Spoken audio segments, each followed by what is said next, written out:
أعوذ بالله من الشيطان الرجيم. بسم الله الرحمن الرحيم. سبح لله ما في السماوات وما في الأرض وهو العزيز الحكيم. هو الذي أخرج الذين كفروا من أهل الكتاب من ديارهم لأول الحشر ما ظننتم أن يخرجوا وظنوا أنهم مانعتهم حصونهم من الله فأتاهم الله من حيث لم يحتسبوا وقذف في قلوبهم الرعب يخربون بيوتهم بأيديهم وأيدي المؤمنين فاعتبروا يا أولي الأبصار.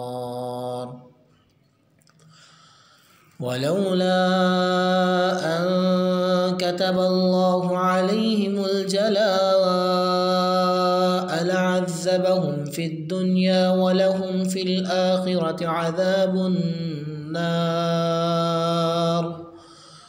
ذلك بأنهم شاقوا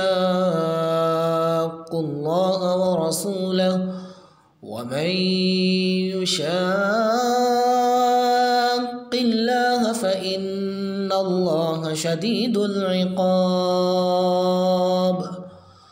ما قطعتم من لينة أو تركتموها قائمة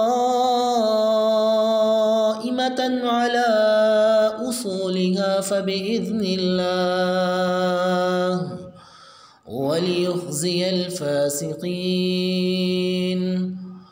وما أفاء الله على رسوله منهم فما أوجفتم عليه من خيل